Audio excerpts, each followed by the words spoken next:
Ottoborg. Quater made a king named Ottoborg, designed to be happy and full of joy all day.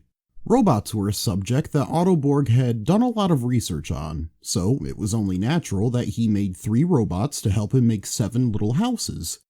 The robots' names were Appy, Togor, and Bill. Appy was good at digging, Bill was good at building, and Togor was good at painting. That is why it is said today that if anyone is a good painter, he is Togor. In a very careless way, Ottoborg made 7 boys to live in his new houses. The boys' names were Hypen Nupin, Petri Alfonso, Willy Trombone, Allo Al, Duradius Hapsicombe, whose nickname was Creaker, Hondo, and Ed. Ottoborg's sons were easily identified by the loop formed on the top of each of their heads. Sometimes when they walked along, they would hook their head hoops on branches and hang there for days. Petri was so tired of getting his head hooked onto things that he cut his own head off, which proved to be fatal. Ottoborg had forgotten to hold his world together with gravity, so one day his world fell apart in chunks and his 7 sons and 3 robots floated aimlessly across creation. Hypen's chunk of land got caught in the tail of the comet Pyrogeorge, named Pyrogeorge because it decreased in size during orbit. The tail of Pyrogeorge was full of seeds because the comet once passed through the atmosphere of the planet Burpee. Hypen cultivated his chunk so that he could grow flowers. He loved flowers and how happy and festive they could make a place. Often he would make a wreath of some of the flowers to decorate the loop in his head. Since he was the only one of his brothers with a nose, it seemed especially fitting that this is where Hypen Nupin's chunk of land should be. He grew an extraordinary amount of flowers, but after a few years, it was not enough to satisfy his growing craving for flowers. His deepest burning desire was to be the king of flowers, to have no rival in growing flowers. He actually did not know of anyone else who was growing flowers, but his unfettered imagination went wild, and he thought that there must be others who were cultivating and growing huge fields of flowers on the many planets and worlds he passed. Year after year, Hypen worked the soil of his chunk of land to try and get it to produce more and more flowers. He developed fertilizers and plant foods. He grew nothing but flowers, though there were plenty of other types of seeds he could have planted. If he did notice some other type of plants growing amongst his flowers, he violently ripped it from the ground, cursing it and tearing it to shreds, then throwing it onto his compost pile. It was so upsetting to him that he would have to lie down for a nap afterwards. But no matter how many flowers the land produced, it was never enough for Hypen. It almost seemed that the chunk of land was desperately trying to please its obsessed master, straining itself year in, year out to produce more flowers than it had the previous season. For many centuries, in fact, it did outperform itself. Each year, a dozen or so more flowers were produced, and Hypen would ask, "Is that all?" Then the yield began to decrease. The land was simply overworked, and it needed to rest. Hypen reacted by pressing the land harder and harder to yield more. He was aggravated to no end. The more he did to increase the yield of flowers, the less the land was able to produce. Eventually, as each season went by, the yield decreased first 10, then 100-fold, and so on. Most of the land lay barren and still. If Hypen found anything other than a flower growing, he would pull it up by the roots and throw it into the compost pile. As the land grew gray and sterile, Hypen wasted away also. The loop on the top of his head drooped like a deflated tire. His desire to make his chunk of land a happier place with flowers had died. He spent his last days worrying and hovering over the last few flowers that struggled desperately to grow to maturity in the dust. He could not afford the time it took to weed the desolate fields, but only a few spindly vines grew here and there in the depleted soil anyway. When the last flower died, so did Hypen Nupin. Willy's chunk of land flew off into space with Willy still inside his little red-roofed house. Ottoborg never saw Willy again. What Ottoborg did not know, which this wall does, was that Willy's chunk of land drifted into the most dangerous part of space. You see, there were these nasty creatures called Victoids that flew about looking for food. Victoids had a giant nasty mouth full of giant nasty fangs, and of course the hair that they were covered with was nasty. Anyway, 4 Victoids stumbled upon poor Willy Trombone, who was alone, just floating through space for quite some time. Willie, being the friendly type, held out a hand and beckoned them. "Hey, hairy friends!" The Victoids screamed with glee when they saw Willie's yellow, supple flesh. They figured that he was not a fool, and that they would have to trick him before they could eat him. They were wrong, for Willie Trombone was a fool, above all other fools, and all the time that they spent trying to trick him only gave the drifting giant Big Robot Bill enough time to arrive. Bill reached out with his mighty 3 arms and grabbed the floating chunk of land and hoisted himself up. Bill grew horrified as he saw his creator's son about to be devoured by vicious Victoids. That evening, Willie Trombone dined on Victoids, saving their pelts to use as blankets on especially cold evenings. Willie and Bill became close friends, and they enjoyed each other's company for a long time, floating in space until one day they saw something very far away. Something like a being in distress. Allo Al kept a journal after Ottoborg's world broke into chunks. Here is copied the only known surviving excerpt from that diary. My chunk of land has whooshed through a mysterious cloud of blue gas. The cloud is larger than some worlds that I have seen. I made a spur-of-the-moment decision to jump off the chunk and onto the gas.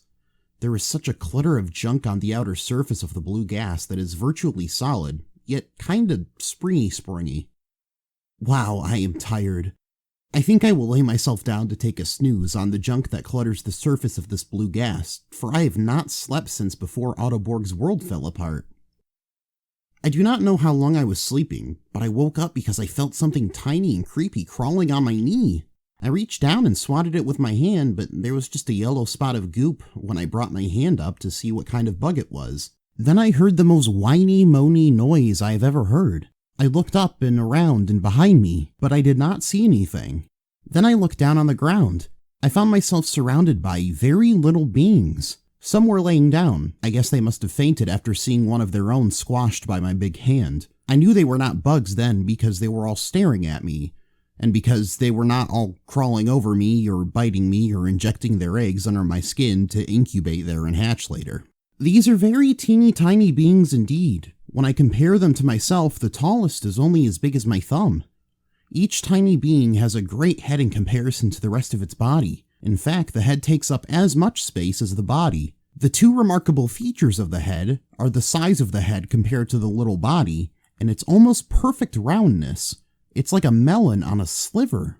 Each being's head has a mouth, but other than that, there is only one other facial feature. Their globe heads are divided into an upper and lower hemisphere by a dark line at the equator. I perceive this dark line to be, all in one, the eyes, ears, and nose of these beings, since they employed them much in their observation of myself and, with their mouths also, in communication with each other. I was very hungry as I had traveled on my chunk of land for 40 days and 40 nights, or something like that. My first thought was to eat a handful of the little beings, but they held up their hands to ward me off and wailed in high-pitched whiny shrieks. The little beings understood that I was famished from the disgusting rumbling noises that my stomach made. Seemingly from thin air, they produced tiny, delicate green crystals in abundance. In my hand, they appeared as so many granules of green sugar, except not gritty. Rather, these were gummy and had a flavor that made me think green thoughts. As fast as I would pop a handful of the green stuff into my mouth, the little beings would bring me more. They also brought me a cup, though to them it would be more of a tub, of green liquid, which, after I drank it, I perceived it to be wine made from the green gummy crystals. It had a very fine flavor, and it made me think of rather mellow green thoughts. As much as the big heads, my name for them, speak to me, I never comprehend a single word they say, but I must help them drink their wine. One tiny being who does most of the talking seems to be in charge, since the others are always paying attention to him and they jump to action after he speaks.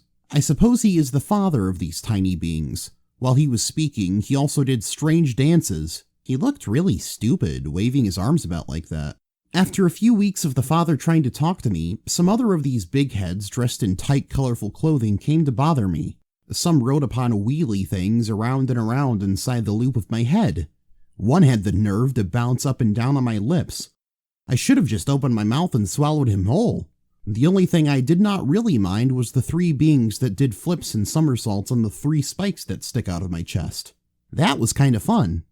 Days and days of the same thing now, eating green gummy crystals, drinking wine, watching the father guy, my name for him, flail about like he does and listening to his high-pitched whining. Usually I just sit and smile at him, but when my cheeks get sore I imitate whatever he's doing. If he nods, I nod. If he shakes his head, I shake mine.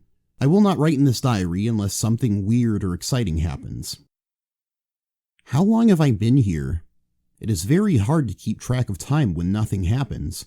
Once again, the father guy came out to bother me with his high-pitched whining, although it seemed more fevered this time. He kept pointing off away from where we sat, then he stood up and stomped about, always pointing. It looked like a dance to me. As far as I knew, it was a dance since I had never seen any of these little beings dance, so I stood up and danced. I tried to make the steps of my dance like the father guy's, but he was not at all pleased with my imitation. I was busy trying to perfect my dancing step when I was suddenly hit from all sides by food. I assumed that it was my part in this strange dance to try and catch as much of the food as I could in my mouth. I was doing pretty well, if I say so myself. I suppose I have an advantage over the little beings since my mouth is so much bigger than any of theirs. Perhaps this is why I was chosen for this special part of the dance. More of the big heads joined the crowd that was throwing the food at me, so that I finally could not keep up with the torrent of food. I do not mean to criticize, but many of the beings did not have very good aim. I was ducking and jumping, doing my best to get my face into place to catch the food, but a lot of it just splattered against my body. A lot more just landed on the ground, so that I had stepped in a bunch of it as I moved around. And still, more of the big heads came out to where we all were, and they joined in the food throwing. I felt a little ridiculous since I could not possibly keep up the pace of the dance, and the little guys really showed no signs of letting up. By now, a big circle of the beings surrounded me, all of them whining and shrieking the same chant, I suppose. I decided to step out of the circle, and I figured I would get another chance to get this dance right sometime later. But even after I stepped out of the circle, they continued to throw the food at me. I did not even try to catch it. I really wanted to practice this dance and try to do better the next time. As I stepped further away to get out of their throwing range, they finally stopped. They stopped their whining and shrieking chant too, and soon the big heads were cheering and clapping. I turned back to accept their applause. I think they appreciated that I tried so hard to catch all of the food, because as soon as I turned back, they started throwing more. I did not want to dance this food-catching dance anymore. I turned my back to the big heads with big round heads and walked away as fast as I could. Before I knew it, I was walking up to another group of tiny beings. These beings remained silent as I approached. No whining or shrieking or moaning. These beings are just as tiny as the first beings I lived amongst, but they have different heads. Their heads seem to be the right size for their little bodies. Their faces are featureless except for a long needle-like proboscis. These tiny beings seem to use this protuberance for all their communications and all their senses: sight, smell, taste, hearing, feeling. Some of these beings pointed their needle noses here and there all over my body as I approached, but most kept them pointed at my feet. Just before I stepped up in front of the needle noses, my name for them, they began clapping. By the time I actually stopped, they were cheering and whooping and jumping up and down. This went on for quite a while, then they began to quiet down and the crowd began to split down the middle. I noticed one needle nose coming through the crowd to stand in front of me. This needle nose seemed to have all the respect of the other needle noses because they all gave their attention to him as he stood in front of me. I could tell because all their needle-like noses were pointed at him instead of me. He must be their father guy. After looking me over for a while, the father guy started speaking at me. I did not understand anything that he said to me, but I smiled at him the entire time that he spoke to me. I kept smiling at them all after the father guy finished. I was trying to think of something to do. I decided to say something back to them. "Well, it's really nice," I said, "for all of you to come out to greet me today. You know, I couldn't stand for any more of that food-throwing dance that the big heads do. You don't have a food-throwing dance, do you? Do you guys understand me?" I smiled some more after I finished and waited for something to happen. All the needle noses did was turn around and walk away. They kept looking over their shoulder as they left, but they did not seem to care if I followed or if I stayed where I was. I decided I might as well stay where I was. I sat down and waited to see what would happen. For days and days I sat there and nothing happened. At first the needle noses kept looking over their shoulders at me, but after a few days they seemed to forget I was there. After a week or so of being ignored, I was hungry, so I followed some of the needle noses around as they went about their daily chores, and every so often they would look over their shoulders at me. Mostly what they did all day was spit on the ground. It was a disgusting sight.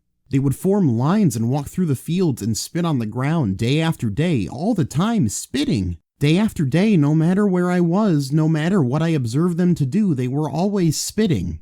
I do not know why I did not notice it before. Then I noticed all their food came from the fields they had been spitting in all this time.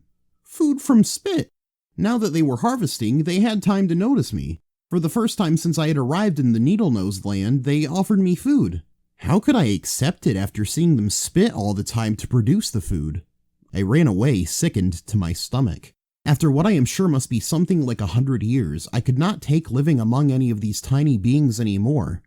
I was being starved by the needle noses, and I did not want to go back to the big heads to have them throw more food at me during their crazy dance. I felt defeated and hung my head in dejection. Now, since I was standing on a cloud of blue gas, as the gas swirled and spun, I could often see through the gas, or at least deep into the center of it. Something fuzzy, as if in the distance on the other side of the cloud, caught my eye. The shape grew larger and a little more defined as it came close. All at once I clapped my hands and whooped for joy. I did not need a crystal clear view of the object to recognize it as the very chunk of land that had broken off of Ottoborg's world and brought me to this miserable place. At once I realized what was happening. The chunk of land was caught in a circular orbit, and the blue gas must be going in a straight line that took it through 2 points in that circle. I cried out, for sure I am the luckiest of all of Ottoborg's sons. Carefully as it passed through the cloud of blue gas, I jumped off the springy surface of the debris and onto my chunk of Father's world. I have been on this chunk of land for about 3 minutes, long enough to make this latest entry into my journal. Gee, it's great to be back home again. I hope I never... Here, the excerpt of the diary ends abruptly.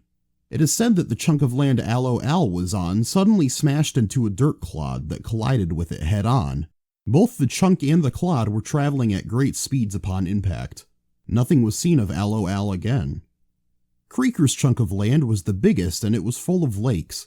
There was actually more land covered by water than not. Creaker survived many centuries on the chunk, long enough to learn how to create and build giant replicas of spoons and butter knives, enormous buckets filled with oversized sesame seeds and huge loaves of bread. Among other things, Creaker used the soil of the dry land on his chunk as the material for his sculptures. Whenever he would get tired of looking at one of his colossal sculptures, he would just throw it into a lake. Each of the colossal sculptures displaced enormous amounts of water, covering up a little more dry land each time one was thrown into a lake. When he was not sculpting, Creaker would be out scrutinizing one of his previous sculptures. He was very critical of his work. He always concluded that the sculpture did not communicate the concept that was the impetus behind the work. Or he saw a hair or a bug sticking out of the clay. In any case, he was always frustrated. None of his works seemed to express his vision just the right way. He could not quite put his finger on the problem, but his general feeling was that it had to do with the size of the sculpture. If only it was a little bigger, he would often say to himself. Then he would heave the thing into the nearest lake. His mind was focused intently on making each new sculpture larger than the previous one, whether it be a giant replica of a red pod bulb or a mostly empty jar that had been sitting in the back of a valley for 8 weeks. Eventually, he spent very little time examining his finished works, but with an exclamation of disgust he would throw the work into the nearest lake, which, after a while, seemed to be conveniently closer and closer, just as soon as it was done, and immediately start on the next one. The replicas were by this time so large that he had to climb them to work on the upper parts. The largest sculpture Creaker ever worked on was of a baby's arm holding an apple. It was such a titanic work that he had to use spikes and ropes to get up to it. When he finished, he had to rappel down the back of the arm. He backed up to get a good look at it, but could not back up very far since he was on a beach. Again, his disgust and frustration overcame him as he said, No, that's not it at all! Then Creaker rushed the base of the sculpture to push it into the water. He barely budged it, but it was top-heavy since the apple at the top was enormous, so that his push was enough motion to cause the sculpture to fall over. Creaker turned to start on a new sculpture. He had in mind a great pair of tongs digging into a bucket of sand, and he never saw the tidal wave that fell upon him. Hondo's chunk of land ended up on the back of a giant animal that lived in a desert on an undocumented planet. Hondo seemed to like the animal enough, and he was so small that the animal did not detect his existence. There was not much that Hondo could tell about what the animal looked like. It was a colossal beast compared to Hondo. He took many survey journeys that went on for days and days across the top of the beast to see if it looked different from other locations. As he walked, he could notice the color of the ground changed. Presently, he would be passing over an area that was brown. Then, 15 feet or so further, he would pass over an area that was yellow.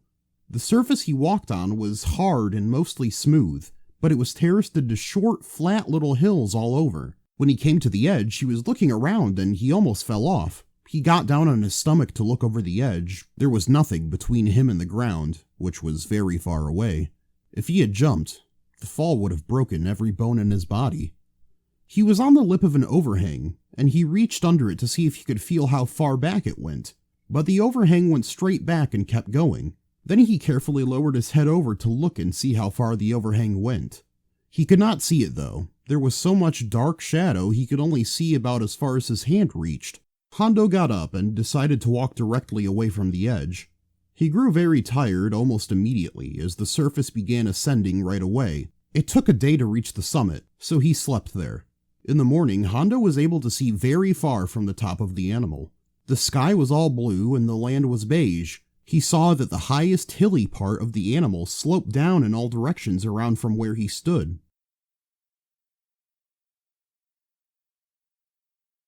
Ed's chunk just spun in place. Forever.